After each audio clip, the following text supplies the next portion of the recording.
taga-Global Victorious Christian Church para mag-share po muli sa inyo ng mabuting balita mula po sa ating Panginoon. Hindi na po kami masyadong mapapakilala dahil alam po namin na kilala niyo na po kami.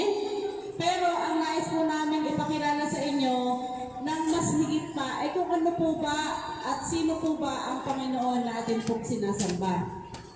Dahil po minsan, tayong mga tao, kaya tayo nabubuhay kasi meron tayong pag-asa, tama po ba? Ano ang nangyayari sa isang tao wala ng pag-asa? Meron pong isang illustration, yung isang study na merong daga. Ngayon po, yung daga na yon nilagay po doon sa timba na merong kalahating tubig. So, inihulog po doon yung daga. Ano po nangyari sa daga? Inurasan po nila yon. Alam niyo po, in 30 minutes, yung daga po ay namatay na, nalulot na yung daga. Another study, kalahating timbang tubig, naglagay ulit sila ng daga. Before mag 30 minutes, iniahon po nila yung daga na yun. And then, ano po nangyari? Kinabukasan, yung daga na iniahon kahapon, inihulog po ulit nila sa timba, kinabukasan. Ngayon po, di ba 30 minutes yung unang daga ay namatay?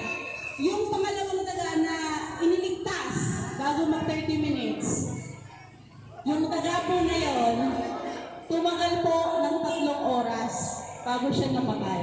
Ano po ibig sabihin? Pagka po merong nararamdamang pag-asa na siya hindi mamamatay, nagdedire-diretso po ang buhay ng tao. Amen? Ano po ba kalimitan na nangyayari sa isang tao na nawawala ng pag-asa? Kalimitan po ng mga nagiging hopeless sa kanilang buhay ay nagsusuicide. Marami na pong instances, hindi lamang po dito sa Nasugbu, kundi sa iba-ibang bayan. Ang dami pong nagkaroon lang ng utang, meron lang naniningil, may nag-i-scam, meron pong nawawalan agad ng pag-asa na panghihinaan ng loob, yung iba po nagpapakamatay na. So nakakaawang pakinggan, kaya po tayo po ay nandito para bigyan po ng pag-asa ang mga tao sa pamamagitan po ng salita ng Diyos. Dahil tayo po, habang buhay tayo, may pag-asa tayo. Yun nga lang po, minsan ang pag-asa natin mali. Hello? Meron po tayong tinatawag na false hope. Mali po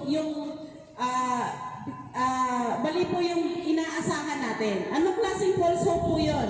Ito po yung danger na mali yung hope natin. Nagtitiwala po tayo dun sa mga bagay na hindi na mga bagay o tao o anong bagay na hindi naman tayo pala kayang iligtas. Tapos doon tayo nagtitiwala. Doon natin ipinagkakatiwala yung buhay natin. Hindi naman tayo kayang iligtas nung pinagkakatiwalaan natin na yun. In Jeremiah 17 verse 5, says the Lord, "Cursed is the man who trusts in man." Sumpain daw yung tao na ang pag-asa niya ay nasa tao din. And makes flesh his strength, whose heart turns away from the Lord. False hope po yun. Ang pag-asa mo ay nasa kapwa mo tao. Ang pag-asa mo ay nasa sarili mong kalakasan. Ang pag-asa mo ay wala po sa Panginoon. That is false hope. In Matthew 7, verse 21 to 23, ang sabi po doon, hindi lahat ng tumatawag sa akin ng Panginoon, Panginoon ko ay papasok sa kaharian ng langit. The question lamang gumagawa sa kalooban ng aking Ama, sabi po ng ating Panginoon. So tayo po, nasaan nga po ba yung tunay natin na pag-asa? Tingin nyo, tama kaya yung pinag-uukulan natin ng pag-asa? O baka naman nasa tama ka na talaga? Tingnan po natin. Ano ba ang tinatawag na false hope? Pagka ang tao po, ang place ng hope niya ay nasa mga bagay. Halimbawa, ang pag-asa mo ay dahil mabait ka, matulungin ka, ako naman ay palasimba, ako naman ay mabuti, ako naman ay mabait. Diba? Ang pag-asa natin, minsan nasa sarili natin. Kahit minsan, kahit ako noon, alam ko tamang ginagawa ko, sincere naman ako sa ginagawa ko, hindi ako nagsisimba dahil lang gusto kong pumorma. Hindi ako nagsisimba kasi gusto ko ng bumarkada. Talagang pagsimba, simba talaga. So even pala na sincere ka sa ginagawa considered false hope. Ano pa?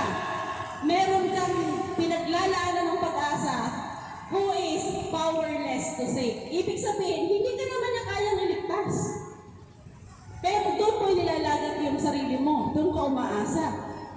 Eh minsan nga pagka nagkasunog, ikaw pa ang magliligtas. Sa halip na ikaw ang iligtas. Tama po ba? So that is sample po ng mga false hope na sinasabi.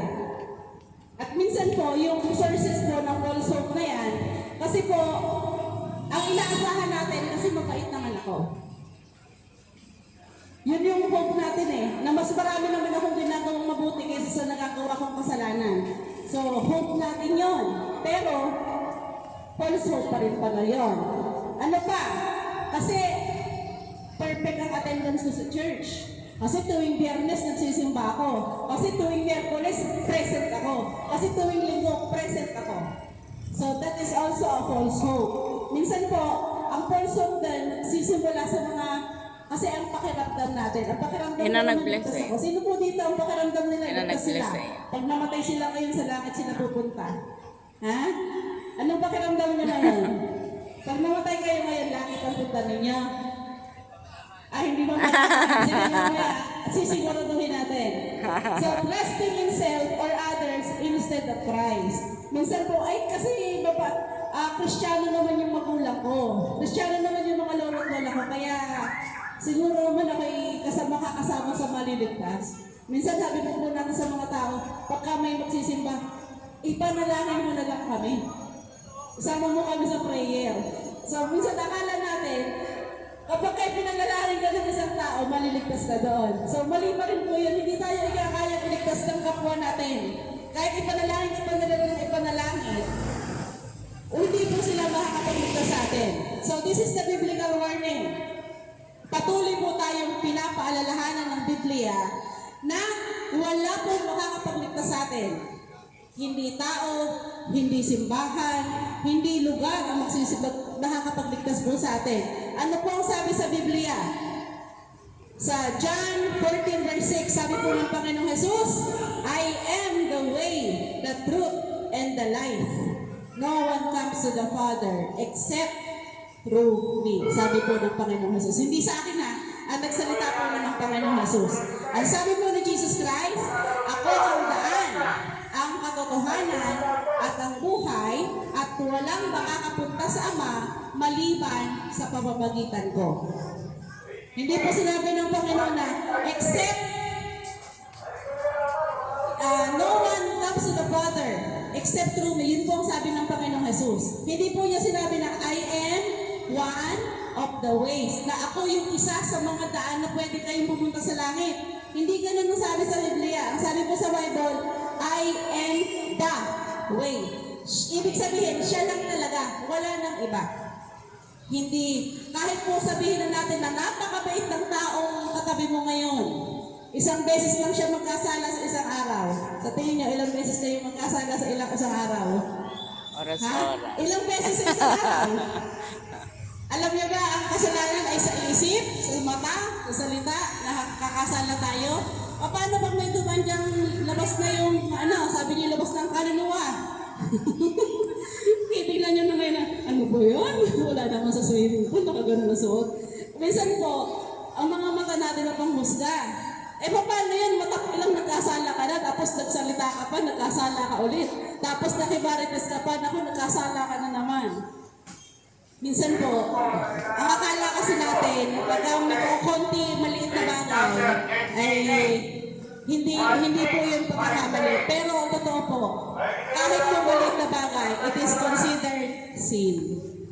Kaya po sa atin, walang makakapagsabi na kaya kong iligtas ang sarili ko na mabait ako. Kasi dati, ganun din ang tingin ko sa sarili ko. Ang tingin ko dati sa sarili ko, mabait ako, palasimba ako ay masunod rin sa magulang ko, sa eskwela, school, yun lang palaki yung pinupuntahan ko. Pero, nung nagbasa ako ng Biblia, alam niyo natuklasan ko? Hindi ako mabait. Kasi sa Biblia, doon natin makikita, ay marami pala akong maling ginagawa. Kasi ang Biblia, hindi ka naman yan, wag po kayo matakot sa Bible. Kasi ang Biblia, yun na magtuturo sa tayo kung paano tayo maliligtas. So, the more na makikita mo ang sarili mo na hindi mo kaya iligtas ang sarili mo, sino magliligtas sa'yo? The more na mas lalo mong kailangan ang biyaya ng Diyos. Kasi hindi talaga natin kaya sa sarili eh. Kahit na napakabait pa ng tingin mo sa sarili mo, hindi ka pa rin maliligtas. Bakit? May kasalanan ka pa rin. Lahat po tayo may kasalanan. Kaya hindi po natin kaya iligtas ang sarili natin. Kaya ang hope natin sa sarili natin, that is also a false hope. Kasi nga, ang sabi po sa Biblia, isa lang ang daan para tayo maligtas. Walang iba kundi ang Panginoong Jesus. Ano po ang kailangan natin gawin? Let us examine ourselves. Ano po ang tingin niyo sa inyong sarili? Ano po ang tingin natin sa ating sarili? Panginoon, mas mabait naman ako kaysa sa katabi ko ngayon. Panginoon, mas tingin ko naman mas okay yung ginagawa ko kaysa doon sa kapitbahay ko. Sa tingin nyo, dahil kinumpara mo ang sarili mo sa ibang tao, ligtas ka na? Hindi po. Lahat po tayo. Hindi po natin pwedeng ibaba ang tingin sa sarili, ibaba natin yung tingin sa kapwa natin para tumaas ang tingin natin sa sarili natin. Hindi po ganun ang pamantayan ng Diyos. Lahat po tayo ay merong pagkakamali sa harapan ng Panginoon. In 1 Peter chapter 1 verse 3, He has caused us to be born again to a living hope. Ito po yung tunay na pag-asa. Ito yung tunay na pag-asa sa pamamagitan ng resurrection ng ating Panginoong Jesus mula doon sa cross. Etong nagdaan pong linggo, ano yung meron ng nagdaang linggo? Ano yung sinelebrate? Last week nga ba yun? Yung resurrection Sunday? Araw. Alam niyo po yung ikinomemorate natin last Sunday. Diba? Si Jesus Christ, isang beses lang siya namatay. Sa pagkakaalam niyo ba taon-taon namamatay si Jesus? Hindi. Isang beses lang. Lang po namatay ang Panginoong Jesus. Sapat na po yun para bayaran niya ang kasalanan ng sanlibutan. Ibig kong sabihin dahil namatay na si Jesus, libre na akong magkasala? Hindi rin po. Ang maliligtas po, yung mananampalataya sa ginawa ng Panginoong Jesus. Ano ba ang ginawa ng Panginoong Jesus? Bakit ba siya namatay? Kasi hindi naman siya dapat mamatay. Wala naman siyang kasalanan. Siya po ay Diyos na bumaba sa lupa. Siya ay nagkatawang tao. Siya po ay namuhay ng tama. Siya po ay tinukso pero hindi siya nagkasala. He is the perfect. Siya po yung nakagawa ng perfect sa lahat ng kautusan. Pero siya pa rin po yung pinarusahan. At dahil po dun sa parusa na yun, kung ikaw ay nanampalataya, ikaw ay may kasalanan, nanampalataya ka kay Jesus, siya ay namatay ng walang kasalanan. Ibig sabihin, ang Panginoong Jesus, yung naging kabayaran sa kasalanan na ginawa mo. Isipin mo, kaya si Jesus namatay kasi gawa ng kasalanan na binayaran niya sa atin. Sa lahat ng mga nananampalataya sa Panginoong Jesus, kaya po tayo pwedeng lumapit ngayon sa Diyos kasi binayaran ni Jesus Christ yung kasalanan na dapat tayo magbayad. Paano ba natin babayaran yung kasalanan natin? Balang araw, ang lahat po ng tao na nagre-reject sa pangalan ng ating Panginoong Jesus, saan po pupunta? Doon po sa dagat-dagatang apoy. Yung tinatawag po nating hell. Yung tinatawag po nating impyerno. Alam niyo po ba kung sino ang may gawa ng impyerno? Sa impyerno po, hindi po doon hahalakhak si Satanas. Ang hari po ng impyerno ay hindi si Satan. Kasi ginawa po ng Diyos ang impyerno para doon parusahan si Satanas at lahat ng kampo niya. At nakakalungkot lang po dahil ang lugar na impyerno ngayon ay para kay Satanas, may mga tao din po na mapupunta doon kapag po hindi sila nanampalataya sa ating Panginoong Jesus. So ngayon po, kanina tinanong ko po kayo, sabi niyo, hindi kayo sigurado na pagka tayo namatay ngayon ay sa langit pupunta. Ang kailangan po natin, magbasa po tayo ng Biblia. Dahil sabi po ng Panginoon, sa John 3:16, For God so loved the world that He gave His only begotten Son. And whosoever believe in Him shall not perish, hindi mapaparusahan, but will have an everlasting life.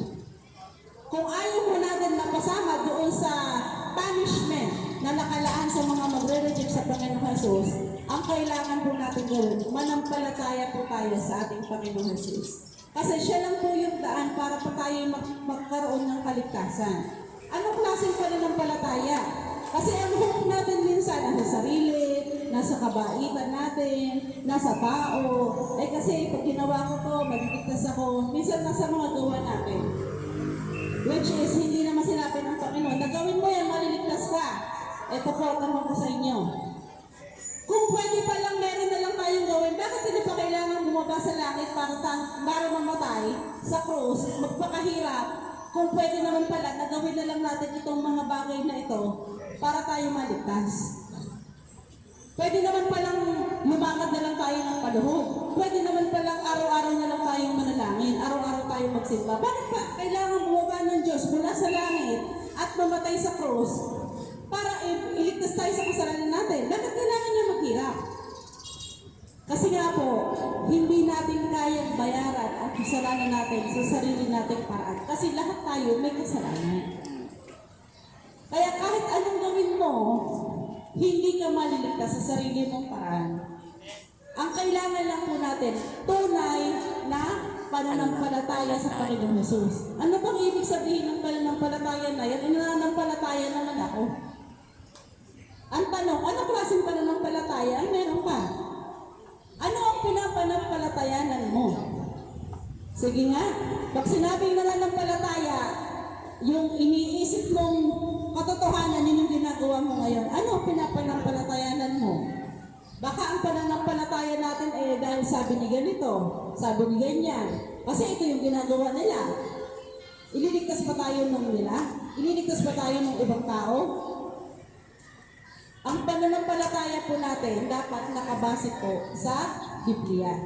Nakabase po sa salita ng Diyos. Ano ba yung sinasabi ng Panginoong Jesus? Kapag ikaw ay nanampalataya sa Panginoong Jesus, ibig sabihin, yung kasalanan mo, inamin mo. At nung si Kristo ay ipinako sa krus, kasama yung kasalanan mo doon sa ipinako sa krus. At nung si Kristo ay inilibing, kasama po sa inilibing yung kasalanan mo.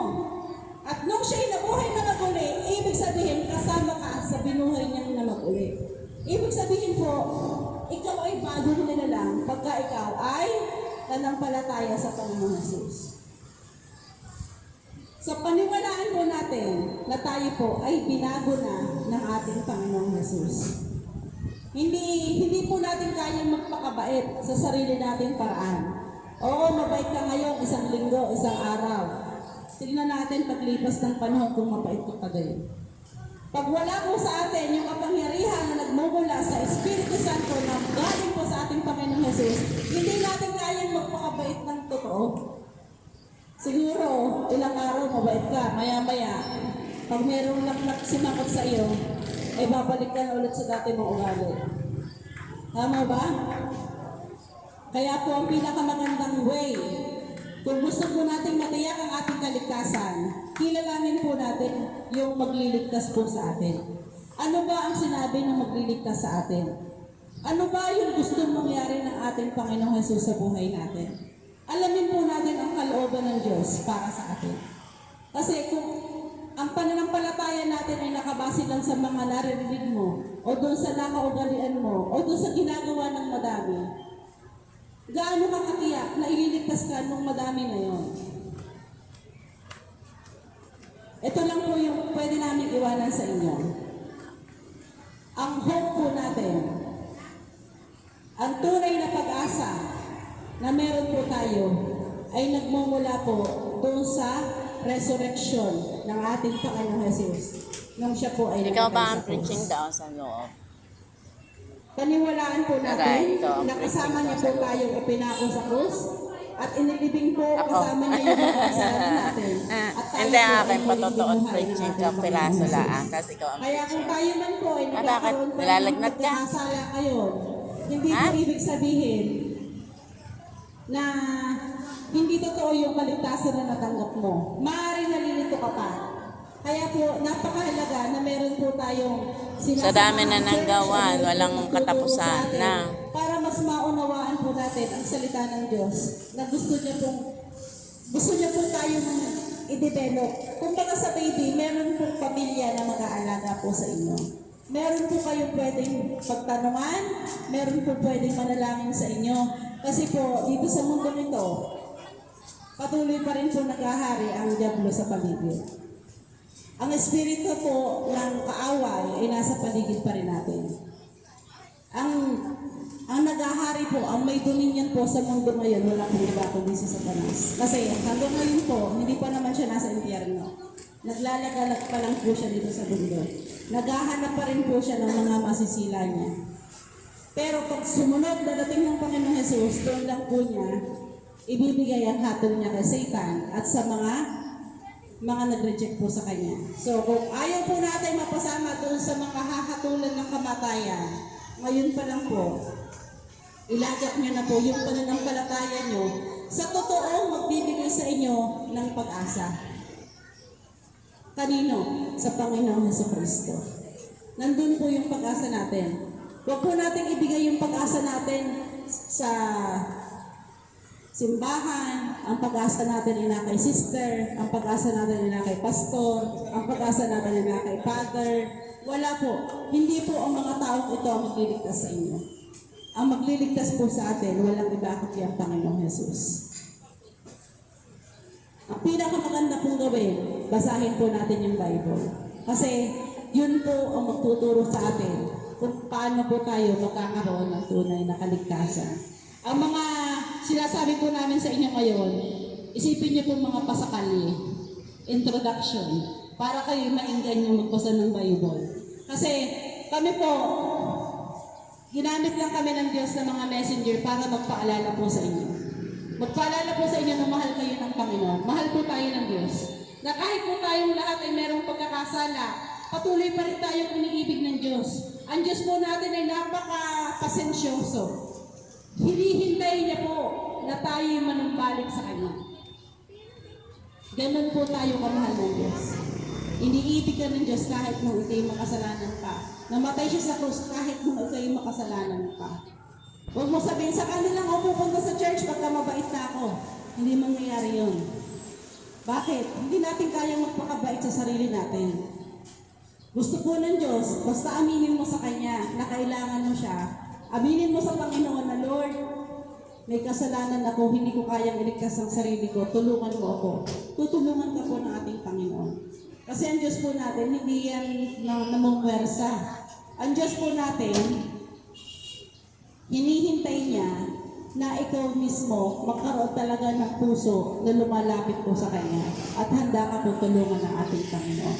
Kaya po sabi sa Biblia, lumapit kayo sa akin, kayong mga nahihirapan, kayong mga napapagal, dahil bibigyan ko kayo ng kapahingahan.